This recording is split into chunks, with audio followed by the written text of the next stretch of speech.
بسم اللہ الرحمن الرحیم۔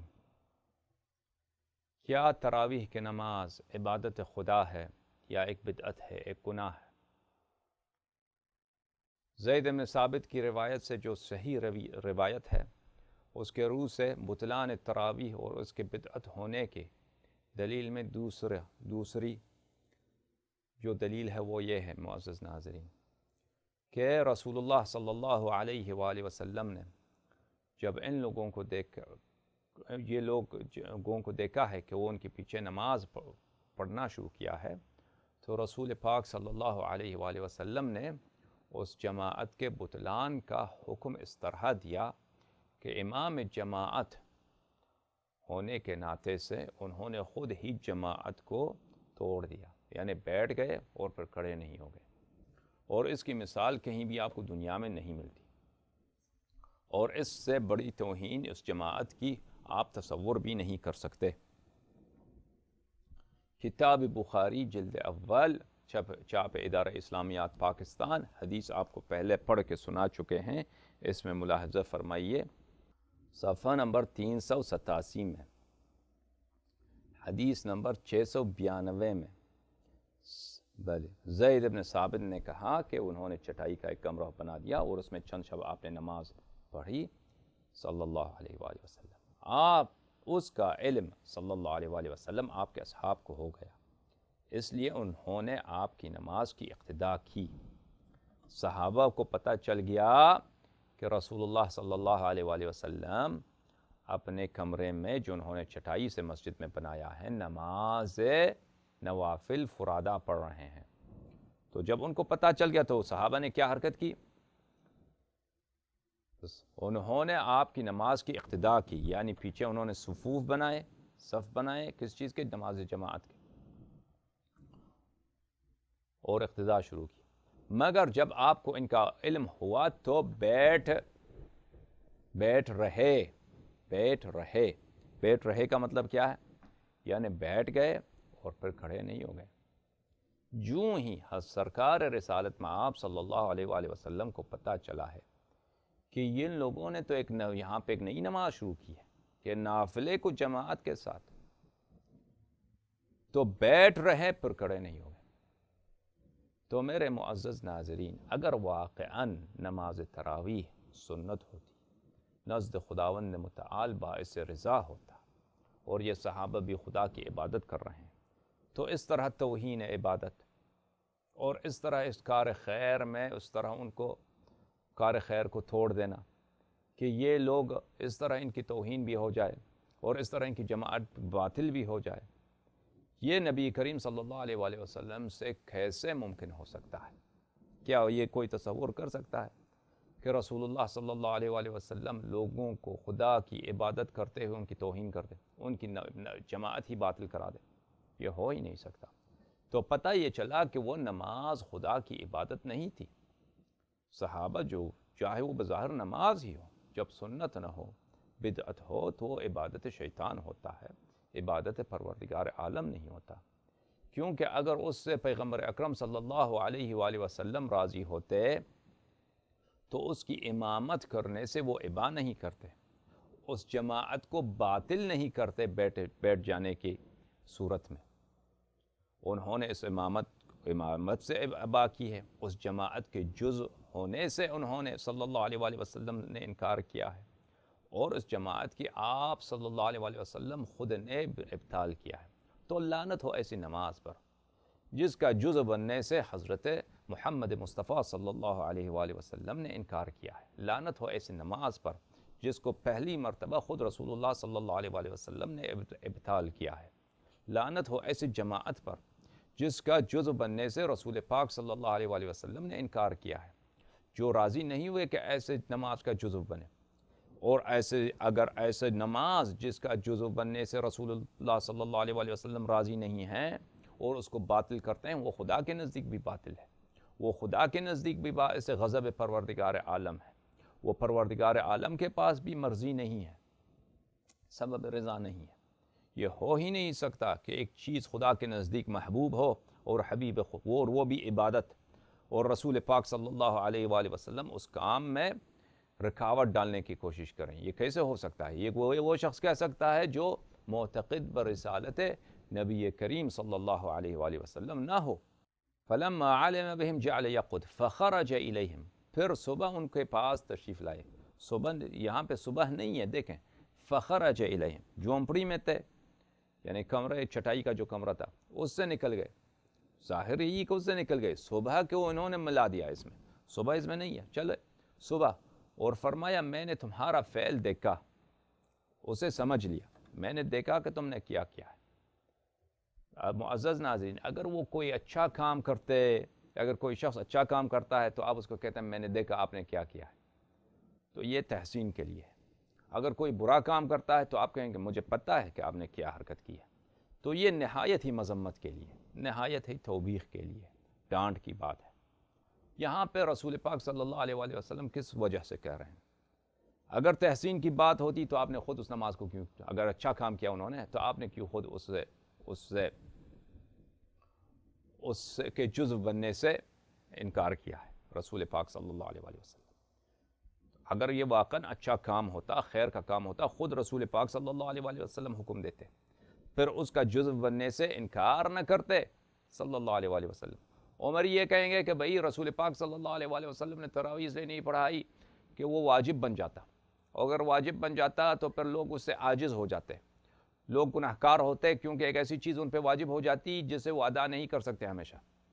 تو یہ ایک بکواس ہے، ایک ایسی جھوٹ ہے، ایک ایسی تہمت ہے رسول پاک صلی اللہ علیہ وآلہ وسلم پر کہ جس کا ابطال کرنا ہمارے لیے بہت آسان ہے. ہم دکھائیں گے کہ شب معراج، میں نے پہلے بھی آپ کو بتایا کہ خداوند متعال نے اپنے حبیب صلی اللہ علیہ وآلہ وسلم سے کہہ دیا کہ میں اب اور مزید نماز واجب نہیں کروں گا. ایک دوسری بات، کیا خدا ایسی چیز کو واجب کر سکتا ہے جس کو لوگ ادا نہ کر سکیں؟ یعنی یا تو خدا نستجیر باللہ بے وقوف ہے، اور رسول پاک صلی اللہ علیہ وآلہ وسلم ہاں خدا سے زیادہ حکیم ہے، خدا سے زیادہ صاحب حکمت ہے.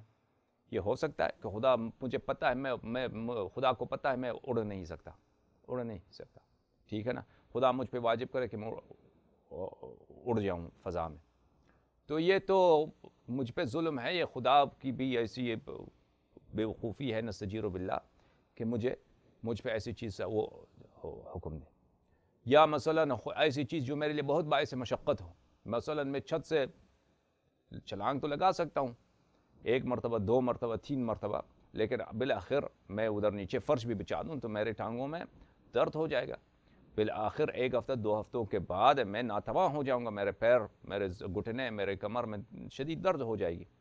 خداوند نے متعال مجھ پہ واجب کر دے کہ میں ہر دن 5 مرتبہ چھت سے اپنے آپ کو نیچے فرش پہ ہی کسی چارپائی پہ ہی گرا دوں، تو لازمی بات ہے ایسی چیز سے خداوند متعال کو پتہ ہے کہ میرے لیے بہت مشقت کے باعث ہے، خدا ایسی چیز کو واجب نہیں کرتا. خدا نے خود قرآن میں کہا لا یکلف اللہ نفسا الا وسعها، خدا کبھی ایسی چیز کو کسی پہ واجب نہیں کرتا جس سے لوگوں کو اس کو ادا کرنے کی صلاحیت نہ ہو، ادا کرنے کی ان میں طاقت نہ ہو. تو میرے معزز ناظرین، یہاں پہ کچھ فقرات پہ آپ توجہ دیجئے، میں آپ کو بتاؤں.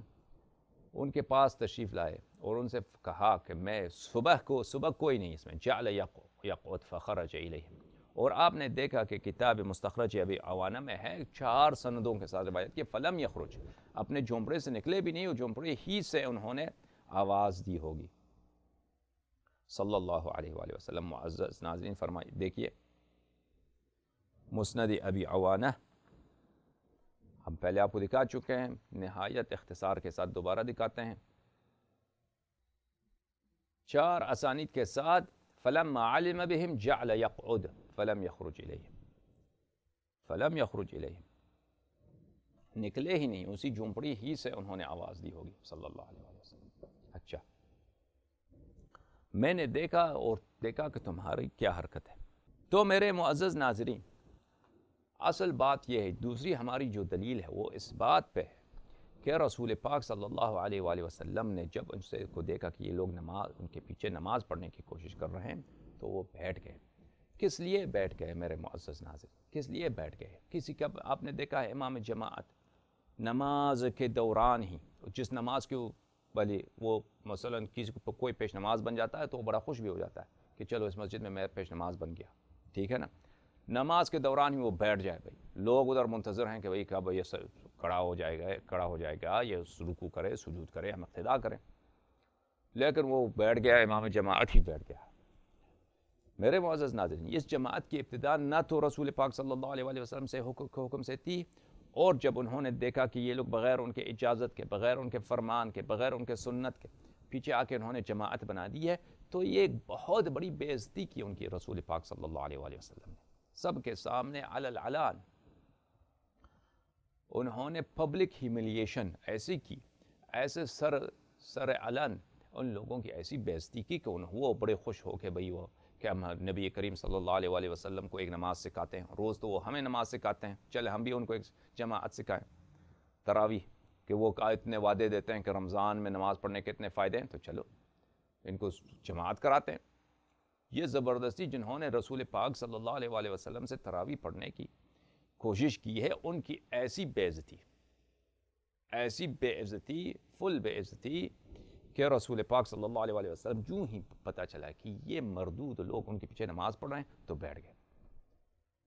بیٹھ گئے اور اس نماز کے جز بننے سے انکار کر دیا، نماز ہی ترک کر دی ان کی وجہ سے. ٹھیک ہے میرے معزز ناظرین، بیٹھ گئے. اور یہ بھی راوی نے نہیں کہا کہ وہ بیٹھ کر مثلا سجود کر رہے تھے، رکوع کر رہے تھے، بیٹھے بیٹھے نماز پڑھ رہے تھے. یہ بیٹھے رہے. یہی ہے نا ترجمہ، آپ نے دیکھا میرے عزیزو. بخاری سے تو میں نے دکھایا آپ کو، بخاری جلد اول، انہوں نے آپ کی نماز کی اقتدا کی، اور اس میں چند شب آپ نے نماز پڑھی، یعنی اس جھونپڑی میں. اس کا علم آپ کے اصحاب کو ہو گیا، اس لیے انہوں نے آپ کی نماز کی اقتدا کی. مگر جب آپ کو ان کا علم ہوا کہ وہ پیچھے نماز پڑھ رہے ہیں تو بیٹھ رہے. تو فجعل یقت، بیٹھ رہے یعنی بیٹھے رہے، نماز ہی کو ترک کر دیا.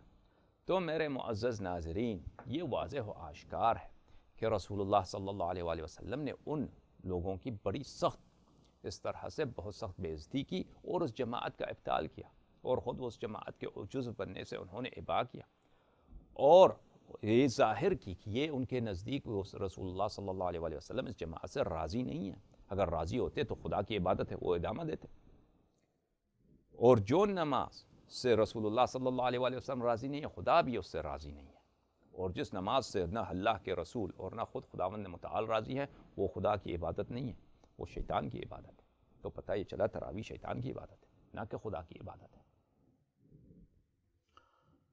یہ دوسری دلیل اسی کے سلسلے میں آپ کی خدمت میں جماعت عمریہ کے ایک بہت بڑے محقق اور ایک بہت بڑے محدث محمد علی شوکانی صاحب کی آپ تحقیق دیکھیے کہ وہ اس سلسلے میں کیا کہتے ہیں.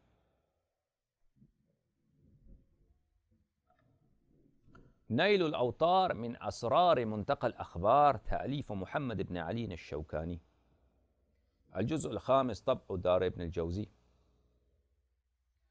اس کتاب میں عزیزو صفحہ نمبر 469 میں ملاحظہ فرمائیے.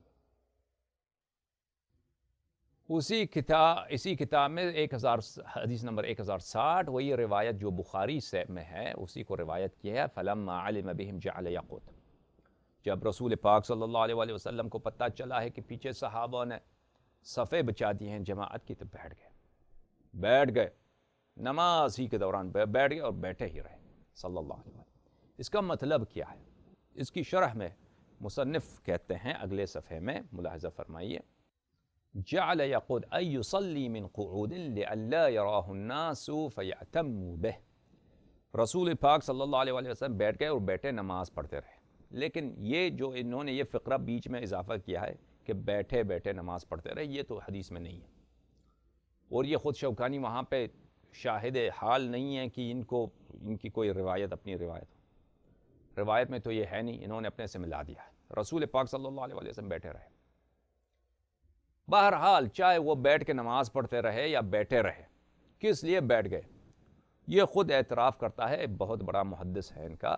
لئلا یراہ الناس فیعتموا بہ، تاکہ لوگوں کا نظر رسول پاک صلی اللہ علیہ وآلہ وسلم سے نہ پڑے اور کوئی ان کی اقتداء نہ کرے، یعنی یہ جماعت ٹوٹ جائے، یہ جماعت ختم ہو جائے، یہ دفع ہو جائے، تاکہ لوگ جو صفیں کڑی ہو گئی ہیں صحابہ کی، حاجی صوفی مولوی وہاں گئے ہیں، رسول پاک صلی اللہ علیہ وآلہ وسلم پہ اپنا نیا شریعت یہ لوگ امپوز کر رہے ہیں، تراویح پڑھانے کی کوشش کر رہے ہیں، تاکہ وہ دفع ہو جائے، وہ مردود گم ہو جائیں، تاکہ وہ رسول پاک صلی اللہ علیہ وآلہ وسلم کی نماز کی وہ اقتداء نہ کریں۔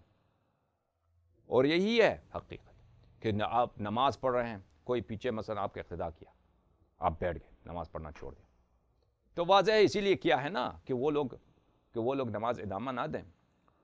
اور روایت بخاری بھی صحیح، جب آپ کو ان کو پتہ چلا، جب ان کو علم ہو گیا، دیکھیں روایت بخاری خوب توجہ دیجئے، جب ان کو پتہ چلا ہے تو انہوں نے یہ کیا ہے، یعنی ان کی اقتداء یہی سبب تھی کہ رسول پاک صلی اللہ علیہ وآلہ وسلم نے قیام چھوڑ دیا، حالانکہ خود وہ اتنے ترغیب دیتے تھے لوگوں کو قیام رمضان کی۔ بخاری چاپ ادارہ اسلامیات،